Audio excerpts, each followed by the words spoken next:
Welcome back to GSMC's Down by Contact Sports Podcast. I am your host, Jeremy Lapidus. Today is Wednesday, February 19th. If you were just tuning in, we just finished going over what a dream offseason might look like for the Atlanta Falcons. The Falcons who have to figure out stuff with Kirk Cousins before anything else can happen. In this segment, we turn our attention to baseball. We continue our preview of every single MLB team, this time taking a look at the Texas Rangers. The Texas Rangers had a bit of a disappointing season after winning the World Series 2 years ago. We'll talk about if they got better this offseason and what they can do to continue their success. But before we do that, remember, if you would like to be an even bigger part of the show than you already are, all you need to do is go to gsmcpodcast.net. Or if you're on YouTube, you can use that super chat feature. If you do either of those two things, a message should pop up on the bottom of the screen for you, me, and everybody else around the world to see. If you do have a burning question about sports, anything at all that you would like to ask, go ahead and throw that in the comments. Throw it in the chat. I will get to it as soon as I possibly can. I appreciate everybody so much for sticking around, talking some sports with me here on a beautiful Wednesday, February 19th. But like I was saying, we're going to get into the Texas Rangers and what their season might look like. And the big thing for the Rangers and the reason that they finished last season 78-84, a little bit of World Series hangover, maybe some injuries to key players. They finished 3rd of 5 in the AL West and, of course, missed the playoffs. But one of the bigger reasons why they were just not as good as they were the year before was because the bullpen was awful. The 5th worst bullpen by ERA in the entire major leagues. What they did this offseason was completely retool everything. They went and they got all but two of their projected bullpen is new.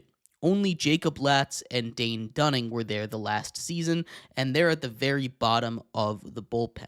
The other 6, all projected. Projected bullpen, the other 6, all of them are from free agency. And they went out and they spent big. They went out and they added Luke Jackson on a 1-year contract. All veterans. His second stint with the Texas Rangers. He's not coming off his best season. He gave up too many home runs. But the previous 3 seasons he had played before that, he was off in 2022 due to injury, were his best seasons of his career. He was giving up less than 1 home run per 9 innings. He really kept the ball down.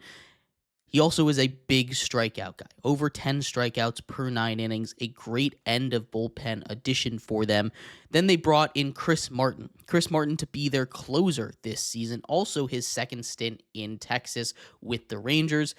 He also is a guy with over 10 strikeouts per 9 innings. Someone that I think could come in and be a big fireballer. This is not going to be a bullpen that's going to blow your socks off, right? But it's going to be a much improved bullpen. If they can even get to top 15 status, that would be massive for a team that had bottom 5 last season. They bring in Sean Armstrong on a 1-year deal. He's coming off the 2 best seasons of his entire career based off of WAR. If he can keep that up this year, he's going to be a huge, huge addition to them, especially in the mid-part setup-ish role of the bullpen. Also bring in Holby Milner and Jacob Webb. Jacob Webb from Baltimore is projected to be the setup for the seventh innings guy in this bullpen. He did outperform his metrics just a little bit. His expected ERA was half a point higher than it was. Same thing with his expected FIP. It was all half a point higher than it really was last season in Baltimore. So maybe he's not a guy that you want to rely on too heavily, but putting him in the 7th inning, I think is pretty good. But it wasn't just the bullpen that they kind of rehauled. They made a complete switch at first base, trading Nathaniel Lowe to the Washington Nationals in exchange for who's going to be their 8th inning setup guy in Robert Garcia, the hard-throwing lefty. They also traded for a replacement first baseman. They traded for Jake Burger for 3 prospects to the Miami Marlins. Jake Burger is a guy that probably isn't the greatest first baseman, but he is someone that you can throw in. He's a live bat. He's got a little bit of pop in it, and he can play a little bit of defense. First or third, you can give him the day off. This is someone that I think it's a fine replacement for Nathaniel Lowe. not the best one for one. But those two weren't the only additions they got. Those were through trades outside of the outside of the bullpen. They also brought in Jock Peterson to be their DH. Jock Peterson is coming off of one of his best seasons of his entire career, where he slugged 515 with 23 home runs, his second best slugging season ever. Jock Peterson for 2 years is going to be huge down in Texas. You also bring in Kyle Higashioka, who's going to be a backup catcher slash DH on days when you don't want to have when you don't want to have Jock Peterson in there, or you don't want to have Jonah Heim in there. He can come in and fill in. Higashioka, pretty solid catcher for them to go and grab. But it's not just additions this season for the Texas Rangers. They also lost a couple of guys that really helped them in their World Series run. Max Scherzer is now gone. Kirby Yates is gone this season. Andrew Heaney gone. Travis Jankowski is gone. Jose Urena is gone. Jose Leclerc and Matt Duffy all gone in free agency. But overall, I really do like the moves they made.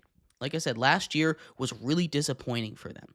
We look at what this lineup looks like after all the moves were made, and 1 through 6 is pretty solid.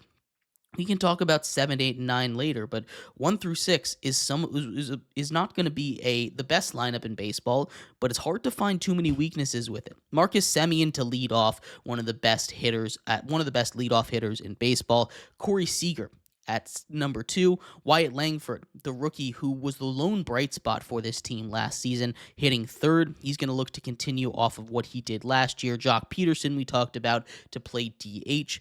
Adolis Garcia, who was huge for them in the World Series run in right field, hitting 5th. And Josh Young at third base has had his moments at the plate. Evan Carter in center field at 7th. Jake Berger, first baseman, hitting 8th.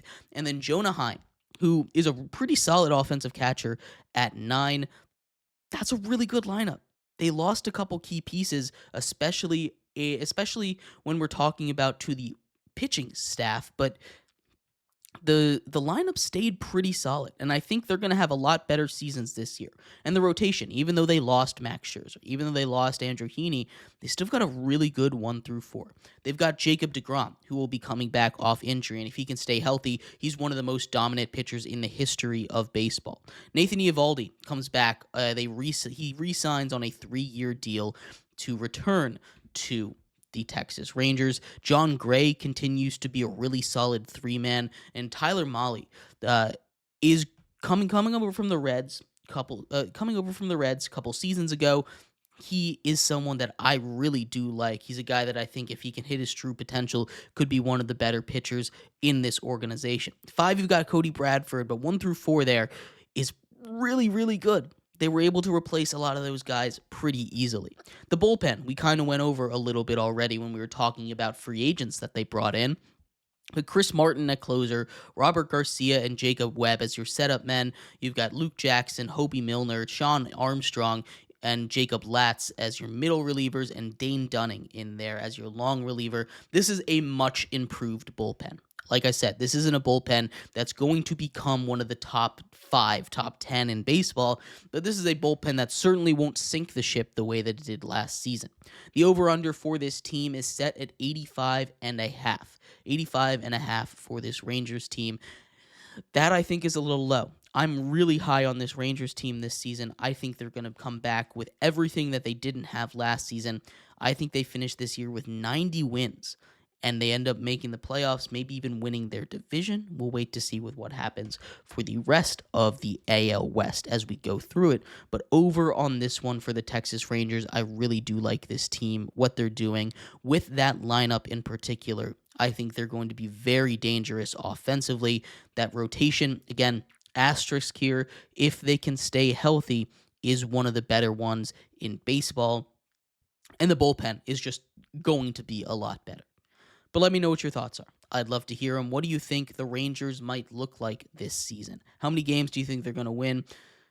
What do you think of the starting rotation and the bullpen? I'd love to hear your thoughts. We're going to take a quick break. When we come back, we turn our attention over to the bubble watch. March is right around the corner. Less than 10 days until March. The seasons are finishing up. We're about to hit conference tournament time. We're going to talk about all the teams on the bubble for the men's and women's tournament coming up next here on GSMC's Down by Contact Sports Podcast.